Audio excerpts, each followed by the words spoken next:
வணக்கம், welcome to Shanu சமையல். இன்றைக்கி நம்ம பார்க்க போகிறது ஒரு நவராத்திரி ஸ்பெஷல் ரெசிபி. நவராத்திரினாலே நம்ம விதவிதமான சுண்டல் இல்லை பாயசம் அப்படி பிரசாதம் பண்ணுவோம்.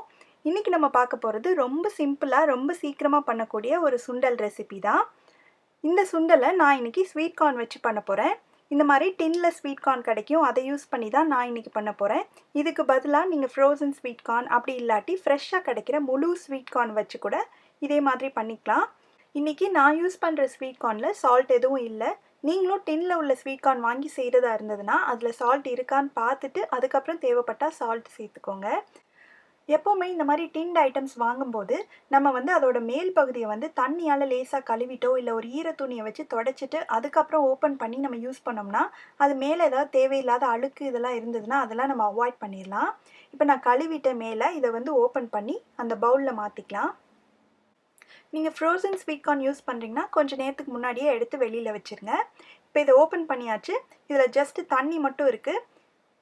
இது இந்த பவுலில் மாற்றி எடுத்துக்கலாம். நான் எப்போவுமே இந்த மாதிரி டின்ட் ஐட்டம்ஸ் யூஸ் பண்ணேன்னா அதை 2 தடவை கழுவிட்டு அதுக்கப்புறம் தான் குக் பண்ணுவேன். அதனால இதை 2-3 தடவை கழுவி எடுத்துக்கலாம். இப்போ ஸ்வீட் கார்ன் வேக வைக்கிறதுக்கு ஒரு பாத்திரத்தை சூடு பண்ணி அதில் இந்த கழுவின ஸ்வீட் கார்னை சேர்த்துக்கலாம். இதுக்கு தேவையான அளவு தண்ணி ஊற்றிக்கலாம். ஸ்வீட் கார்ன் ஏற்கனவே டின்னில் ஊறிட்டு இருந்ததுனால ரொம்ப தண்ணி தேவையில்லை.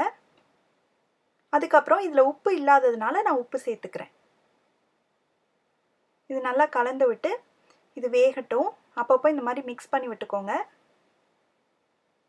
பார்த்திங்கன்னா ஒரு 7லேருந்து ஒரு 8 நிமிஷம் இது வெந்துட்டு இருந்தது. நல்லா ஸ்வீட் கார்ன் சாஃப்டாக வெந்துருச்சு.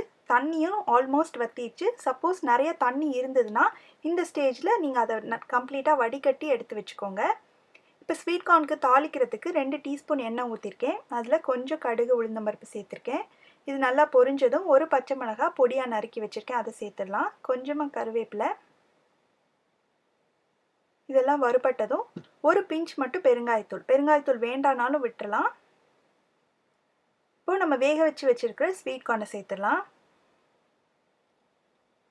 இதை சேர்த்து அந்த தாளிப்பில் இது நல்லா மிக்ஸ் பண்ணி விட்டுருங்க. ஒரு நிமிஷம் மட்டும் இந்த மாதிரி நல்லா மிக்ஸ் பண்ணிடலாம். கடைசியாக நான் ஒரு 2 டேபிள் ஸ்பூன் அளவுக்கு தேங்காய் துருவல் சேர்க்க போகிறேன். தேங்காய் துருவல் ஆப்ஷனல் தான். உங்களுக்கு தேவையில்லாட்டி நீங்கள் தேங்காய் துருவல் இல்லாமையும் இந்த ஸ்வீட் கார்ன் சுண்டல் பண்ணலாம். தேங்காய் துருவல் சேர்த்ததும் ஸ்டவ்வை ஆஃப் பண்ணிவிட்டு இது நல்லா கலந்து விட்டுடலாம். ரொம்ப ஈஸியாக ரொம்ப சீக்கிரமாக ஒரு 10 நிமிஷத்துலேயே இதை பண்ணி முடிச்சிடலாம். மற்ற பயிர் வகைகள் மாதிரி ஊற வச்சு அந்த மாதிரி செய்யணுன்ற அவசியம் இல்லை. ரொம்ப சுவையான ஸ்வீட் கார்ன் சுண்டல் ரெடி ஆயிடுச்சு. நீங்களும் இந்த நவராத்திரிக்கு இந்த ரெசிபியை ட்ரை பண்ணி பார்த்துட்டு எப்படி வந்ததுன்னு சொல்லுங்கள். இதே மாதிரி நிறைய யூஸ்ஃபுல்லான வீடியோஸ் பார்க்கணுன்னா இந்த சேனலுக்கு சப்ஸ்கிரைப் பண்ணுங்கள். ஷானு சமையல், எளிய முறையில் இனிய சுவையில். நன்றி.